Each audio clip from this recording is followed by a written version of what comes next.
तो बच्चों नेक्स्ट है मेंडलीव पीरियोडिक लॉ। ठीक है, इससे पहले जैसे डोबरेनर, न्यूलैंड्स, काफी सारे वैज्ञानिकों ने अपने अपने विचार रखे, अपने अपने लॉ दिए। ठीक है,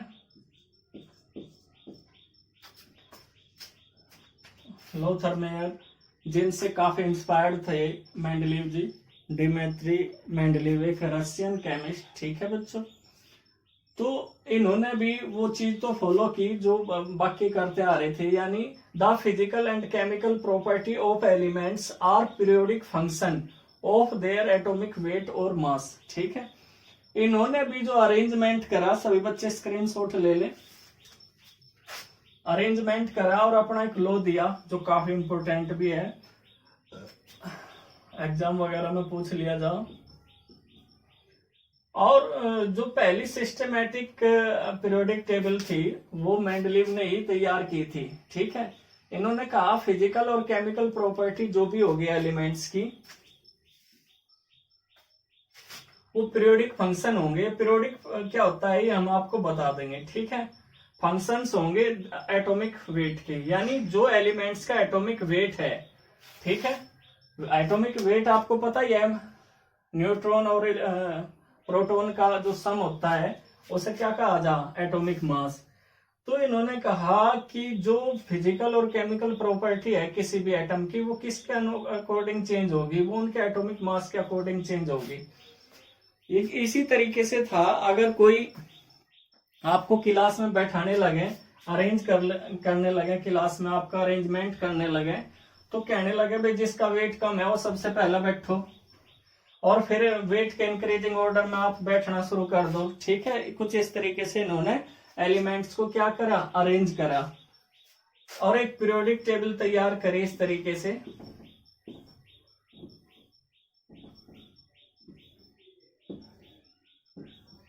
ठीक है, हम आपको यहाँ पीरियोडिक टेबल बना के नहीं दिखा रहे, लेकिन थोड़ा सा आपको बताऊंगे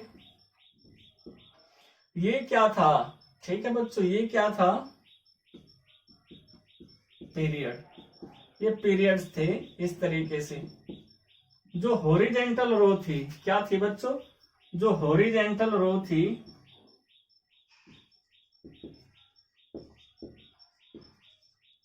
रो यानी पंक्ति, वो तो कहलाई पीरियड्स। ठीक है, तो जो हॉरिजेंटल रो आप देख रहे हैं इस तरीके से, जो हॉरिजेंटल रो थी अर्थ की, यहाँ बोर्ड अर्थ है, ठीक है, यानी धरती है, जो हॉरिजेंटल रो थी वो तो क्या कहलाई, पीरियड। और ये पीरियड्स कितने थे, यानी 7 हॉरिजेंटल रोज थी। मैं आपको एक बात और बता दूं, जो मेंडलीव की पीरियोडिक टेबल है वो 2 थी। ठीक है, पहले टाइम में क्या था, 2 पीरियोडिक टेबल की स्टडी कराई जाती, लेकिन अब जो मेंडलीव की पीरियोडिक टेबल बुक में दी जा वो सिर्फ एक दी जा, जो कि है मॉडिफाई। ठीक है, मॉडिफाई इन्होंने मॉडिफाई करी थी, अपने में चेंज करा था पीरियोडिक टेबल में, वो आजकल दी जाती है। ठीक है, और इनके टाइम में मैं आपको एक बात और बता दूं, 63 एलिमेंट्स ही पता थे, यानी ज्यादा एलिमेंट्स इनके बारे में नोन नहीं थे। ठीक है, तो हमने आपको बताया कि जो हॉरिजेंटल रोज थी वो तो क्या कहलाई, पीरियड्स। ठीक है, और जो वर्टिकल कॉलम थे, वर्टिकल कॉलम आप समझते हो इस तरीके से, जो वर्टिकल कॉलम थे उन्हें क्या कहा गया, ग्रुप। यानी ग्रुप क्या थे बच्चों, वर्टिकल कॉलम।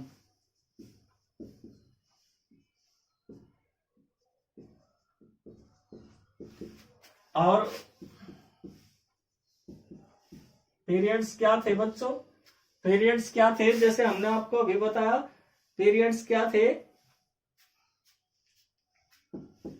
अरे बच्चों हमने बताया हॉरिजेंटल रो,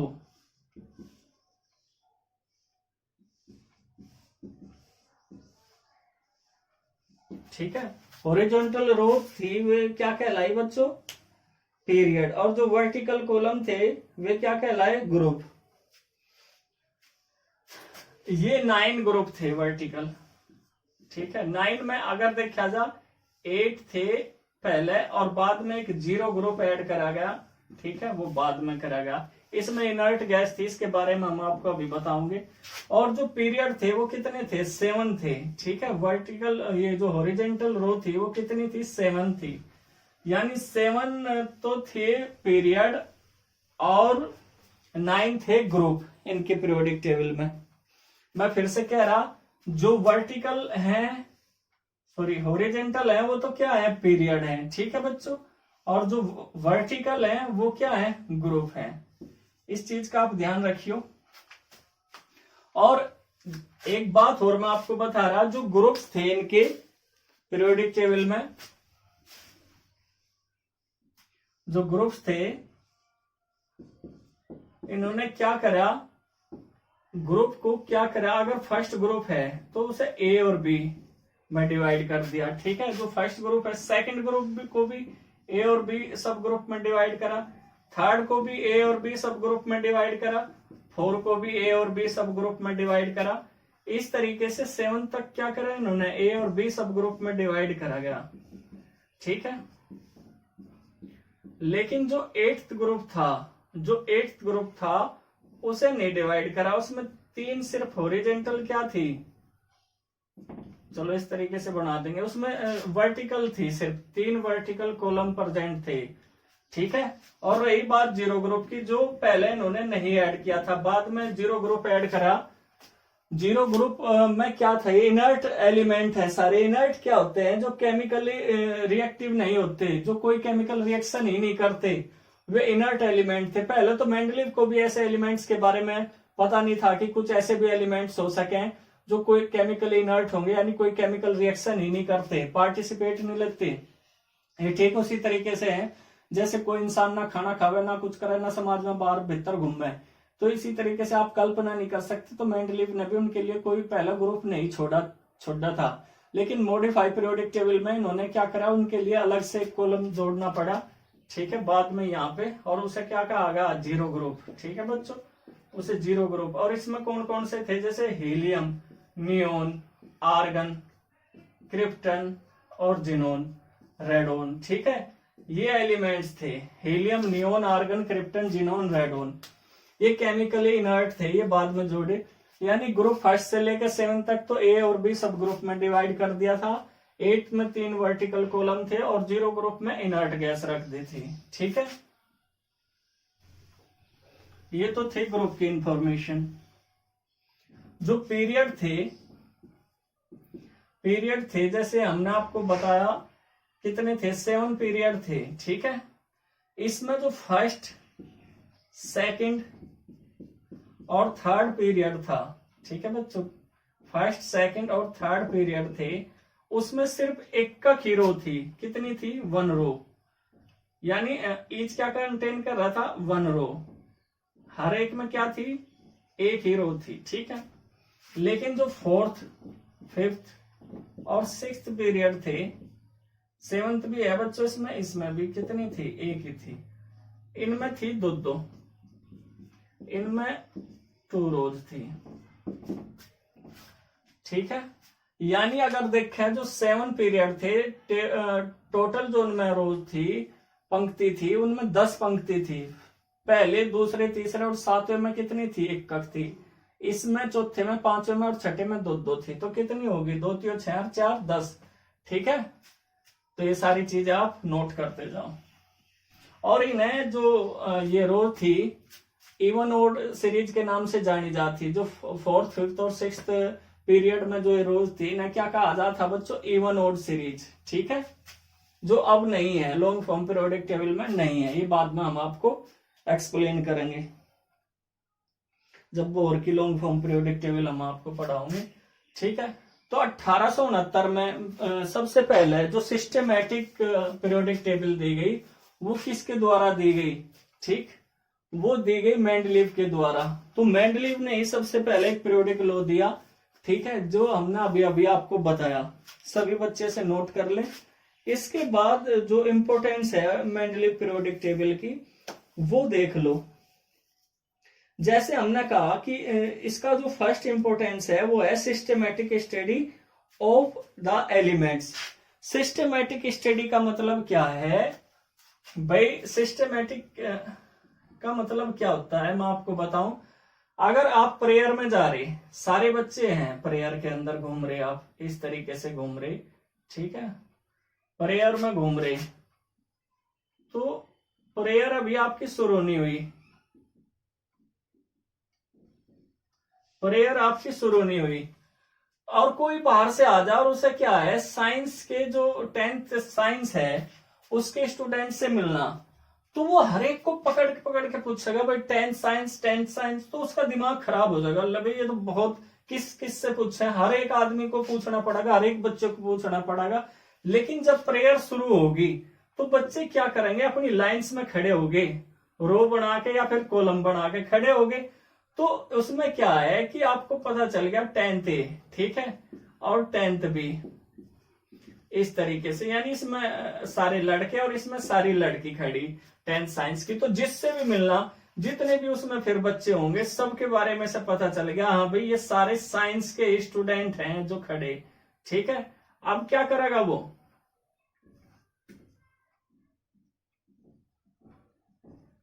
अलग अलग तरह के बच्चे, ठीक है, लेकिन सारों का क्या खासियत है कि सारे साइंस ले रहे, तो वो अगर उसे इसके बारे में पता चलेगा कि ये साइंस ले रहा, तो इसका मतलब इसमें अगर 100 भी बच्चे हैं तो 100 के स्टडी होगी या नहीं होगी। ठीक इसी तरीके से जब मेंडलीव ने अपनी पीरियोडिक टेबल फॉर्म करी और एक एलिमेंट के बारे में अगर पता चल गया कि ग्रुप के अंदर एक एलिमेंट की प्रॉपर्टी है, जैसे अगर प्रॉपर्टी देखी लिथियम की, तो न पता चल गया कि सोडियम पोटेशियम की भी सेम प्रॉपर्टी होगी जो लिथियम की है, लगभग वही property, sodium potassium rubidium caesium इनकी भी वही प्रॉपर्टी होगी, ठीक है बच्चों, फ्रेंसियम वगैरह। तो इससे सिस्टमेटिक हो गया कि नहीं हो गया सब, ठीक है।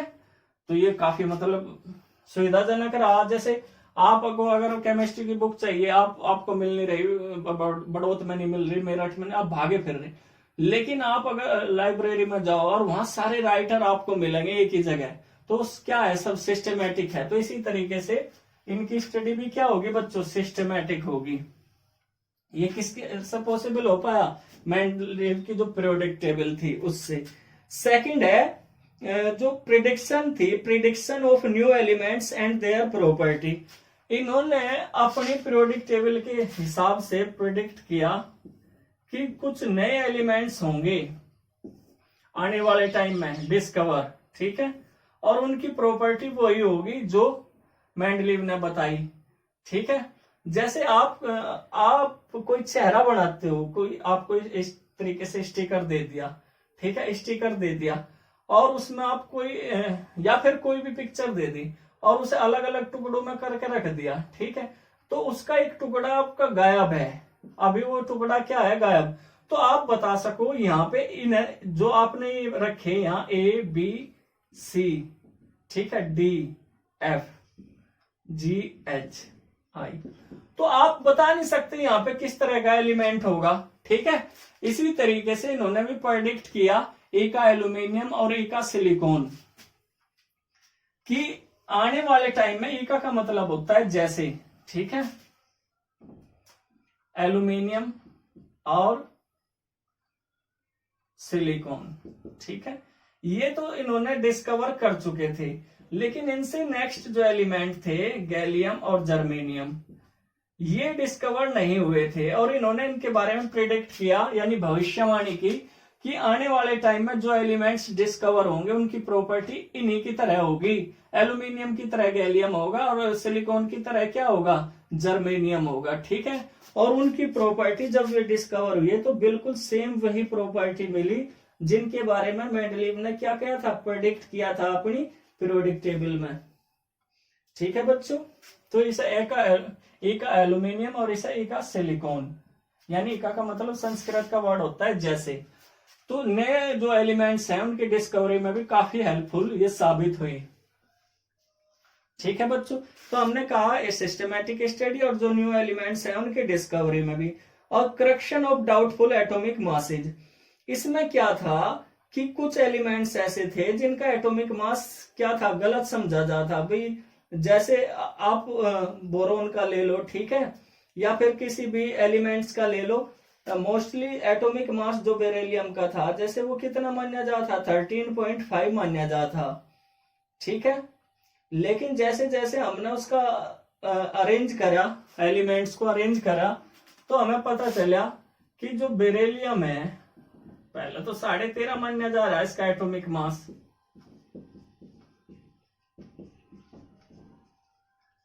लेकिन जब हम इसे अरेंज करने लगे तो इसका जो एटॉमिक मास आया अरेंजमेंट के बाद, वो आया 9, ठीक है बच्चों। तो इस तरीके से जो डाउटफुल एटॉमिक मास थे वो उनके करेक्शन में भी हेल्प मिली।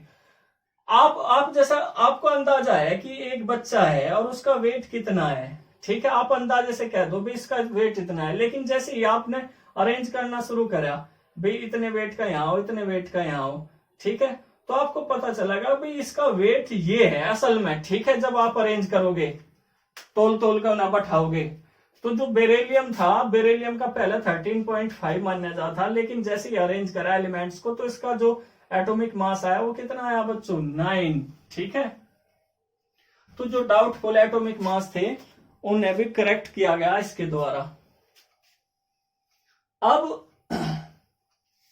अब मैं आपको बताऊं, जो मेंडलीव पीरियोडिक टेबल है, इसके आपने लाभ भी देख लिया और इसके बारे में देख भी लिया किस तरीके से थी, लेकिन इसकी लिमिटेशन भी है। लिमिटेशन काफी है। तो पोजीशन ऑफ हाइड्रोजन सबसे बड़ी लिमिटेशन क्या है इसकी, या फिर डिफेक्ट भी आप कह सको।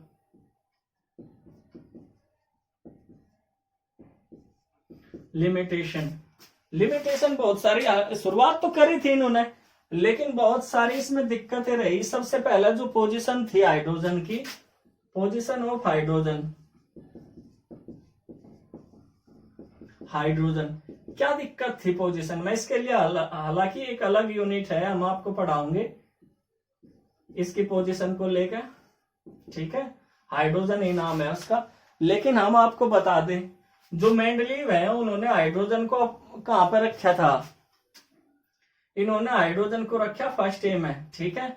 लेकिन ये जो सिमिलरिटी रिप्रेजेंट करता है 7th ए के एलिमेंट्स के साथ भी। फर्स्ट ए में क्या था, hydrogen, lithium, sodium, potassium, rubidium, caesium वगैरह, सीजियम, फ्रेंसियम, ठीक है, ये एलिमेंट है। जबकि इसमें क्या है, फ्लोरीन, कौन कौन से हैं, क्लोरीन, ब्रोमीन, आयोडीन और एस्टेटिन। एस्टेटिन हेलोजन नहीं होता, लेकिन इनके साथ रख दिया, जैसे हाइड्रोजन इनके साथ रखा। तो ये कह रहे हैं कि जो हाइड्रोजन है उसकी बहुत सारी प्रॉपर्टी, जो हम आगे चल के डिस्कस करेंगे, बहुत सारी प्रॉपर्टी तो इसके साथ सिमिलर है। कैसे, जैसे आप देखो, जो इलेक्ट्रॉनिक कॉन्फ़िगरेशन है इसकी भी आउटर मोस्ट सेल में एक इलेक्ट्रॉन है, इनकी भी सभी की आउटर मोस्ट सेल में एक इलेक्ट्रॉन है, ठीक है। ऑक्सीडेशन स्टेट +1 है, वैलेंसी 1 है। इस तरीके से बहुत सारी रिड्यूसिंग एजेंट वगैरह, बहुत सारी प्रॉपर्टी सिमिलर है, जो हम आगे चल के आपको अलग से वीडियो में जब हाइड्रोजन की स्टडी कराओगे पूरी डिटेल से देंगे। लेकिन इनके साथ कैसी सिमिलरिटी है, इनके साथ ये सिमिलरिटी है, ये भी गैस है, ये भी गैस है, ये भी डाइएटॉमिक है, ये भी डाइएटॉमिक है, ठीक है, ये भी नॉन मेटल है, ये भी नॉन मेटल है। तो इस तरीके से आप देख रहे हैं कि दोनों के साथ सिमिलरिटी, और इसकी पोजीशन को लेकर आज तक भी जस्टिफाई हाइड्रोजन की पोजीशन नहीं हो पाई, ठीक है बच्चों, आज तक भी, ठीक है, आज की डेट तक भी पोजीशन ऑफ हाइड्रोजन क्या है बच्चों, अनजस्टिफाई है। नेक्स्ट है anomalous position of some elements. Anomalous position का मतलब क्या होता है, एटॉमिक मास। एनोमलस का मतलब होता है असामान्य। सेकंड पॉइंट में जैसे हम बता रहे, कुछ एलिमेंट्स हैं जैसे आर्गन है और पोटेशियम है, भाई आप इंक्रीजिंग ऑर्डर में रख रहे, ठीक है, 39.9 और इसका है 39.1। आप देखते हो कि जो आर्गन है 18 होता है, इसका 19 होता है। पहले तो एटॉमिक वेट के बेस पर जब आप अरेंज करने जा रहे हैं, तो आपने क्या कर दिया, जो आर्गन है उसका एटॉमिक वेट तो ज्यादा है पोटेशियम से, आपने उसे पहले रख दिया। तो ये तो गलत है कि आपने एक ऐसा एलिमेंट जिसका एटॉमिक वेट ज्यादा है वो पहले रख दिया और कम वाला आपने बाद में रखा, ठीक है। इसी तरीके से इन्होंने क्या करा, कोबाल्ट और निकल के साथ भी कर दिया, 27 और 28, ठीक है। इसका जो एटॉमिक वेट होता है 58.92 के आसपास होता है और इसका 58.72 के पास, 73 भी आप लिख सको। तो देखो हालांकि आजकल आज भी इसी तरीके से है अरेंज, लेकिन अब एटॉमिक नंबर के बेस पे है ये। जब एटॉमिक वेट था तो आप देख लो 92 ज्यादा होता है या 72, तो इन्होंने क्या करा, कोबाल्ट को पहले रख दिया निकेल से, जो गलत था। इनकी पोजीशन जस्टिफाई नहीं करी, तो ये इनकी क्या थी बच्चों, एक लिमिटेशन थी। तो इस तरीके से इन्होंने क्या करा, बहुत सारी मिस्टेक अपनी पोजीशन में की है, ठीक है। इनकी जो पीरियोडिक टेबल थी उनकी पोजीशन में की है। पोजीशन ऑफ आइसोटोप्स, आइसोटोप्स मैं आपको बताऊं, आइसोटोप्स आपको बताए भी गए हैं जिनका एटॉमिक नंबर तो सेम होता है लेकिन एटॉमिक मास क्या हो, डिफरेंट। जो आइसोटोप्स हैं सबसे ज्यादा इन्हीं की वजह से इनकी पीरियोडिक टेबल को धक्का लगा, यानी नुकसान पहुंचा। आइसोटोप्स जैसे हाइड्रोजन के 3 आइसोटोप्स होते हैं, एटॉमिक नंबर तो तीनों का सेम है लेकिन एटॉमिक मास आप देखो कितने, 1 2 3। तो फिर तो जो इन्होंने बेस बनाया कि मास के बेस पर एलिमेंट्स को क्या कराया जाएगा, अरेंज किया जाएगा, तो उस बेस पर हाइड्रोजन को भी 3 पोजीशन पर रखा जाना चाहिए था। जैसे क्लोरीन है, ठीक है, 35 37, बहुत सारे एलिमेंट्स हैं, कार्बन है जैसे, ठीक है, 12 13 14, बहुत सारे आइसोटोप्स हैं इस तरीके से। फिर तो इनकी क्या होनी चाहिए थी, अलग अलग पोजीशन होनी चाहिए थी, जो पॉसिबल नहीं है कि एक ही एलिमेंट को आप अलग अलग पोजीशन पर रख सको। तो ये भी लिमिटेशन थी कि आइसोटोप्स के बारे में इन्हें कोई भी नॉलेज नहीं थी, ठीक है बच्चों। अब नेक्स्ट है, some dissimilar elements are group together while some similar elements are placed in different group. इन्होंने क्या करा अपनी पीरियोडिक टेबल में कि कुछ जो सिमिलर एलिमेंट्स थे उन्हें तो अलग रख दिया, और जो डिसिमिलर एलिमेंट्स थे, डिसिमिलर एलिमेंट्स आप देख लो किस तरीके से हैं, जैसे फर्स्ट ए है और फर्स्ट बी है। तो आप यहां देखो, hydrogen, lithium, sodium, potassium, rubidium, caesium, francium, ठीक है। इसी में इन्होंने क्या रख दिया, कॉपर, सिल्वर और गोल्ड। आप ये देखो, ये तो मोर रिएक्टिव एलिमेंट्स हैं, सारे बहुत ज्यादा रिएक्टिव हैं। अगर देखा जाए मेटल में सबसे ज्यादा रिएक्टिव एलिमेंट्स हैं, लेकिन ये वहीं पे दूसरी ओर जो फर्स्ट भी है उसमें सबसे लेस रिएक्टिव एलिमेंट। आपने देखा होगा जो गोल्ड है वो कितना लेस रिएक्टिव होता है, ऑक्सीडाइज नहीं होता बिल्कुल भी, ठीक है। तो वहीं एक तरफ तो आप सबसे ज्यादा रिएक्टिव एलिमेंट रख रहे और दूसरी तरफ आप उसी ग्रुप में लेस रिएक्टिव एलिमेंट रख रहे, ठीक है। फिर इनसे जो मरकरी बहुत ज्यादा सिमिलरिटी रिप्रेजेंट करे उसे आपने अलग उठा कर रख दिया। तो इन्होंने अपनी पीरियोडिक टेबल में बहुत जगह क्या करा, जो सिमिलर एलिमेंट्स थे उन्हें तो अलग रख दिया और जो डिसिमिलर एलिमेंट थे उन्हें एक साथ अरेंज कर दिया। तो ये बहुत बड़ी इनका क्या था, वीक पॉइंट था। Position of group, position of elements of group 8, जैसे हमने अभी आपको बताया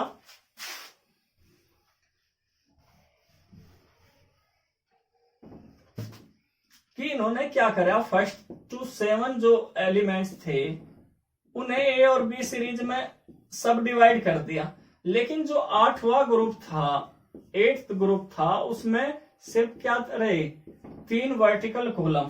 भाई ऐसा क्यों है कि एक तरफ तो आप क्या कर रहे, फर्स्ट और जो 7th है उसे ए और बी सब ग्रुप में डिवाइड कर रहे, लेकिन ये रूल आपने 8वें ग्रुप पे अप्लाई क्यों नहीं करा। ये बहुत बड़ी लिमिटेशन थी। जैसे आप कुछ बच्चों को तो 2 वो दे दो, लड्डू दे दो, और एक बच्चे को 3 दे दो, तो 2 वाले सोचेंगे भाई हमारे साथ तो अन्याय हुआ, ठीक है बच्चों। या फिर एक तरीके से आप ये देखो कि इन्हें तो अरेंज कर दिया अच्छी तरीके से, अलग अलग घर बना के एक ही ग्रुप के अंदर 2 कमरे बना के, लेकिन इन्हें ऐसे ही छोड़ दिया, भाई तुम कोई कहीं भी, ठीक है, जा सकते हो, रह सकते हो। तो ये जस्टिफाई नहीं हुई कि आपने फर्स्ट टू 7 तो क्या करा, सब ग्रुप में डिवाइड कर दिया, लेकिन जो 8th ग्रुप था उसे सब डिवाइड नहीं करा, ठीक है बच्चों। नेक्स्ट है position of lanthanides and actinides, जो आपको आगे भी बताई जाएंगी। इन्होंने क्या करा, टोटल जो 28 एलिमेंट्स थे,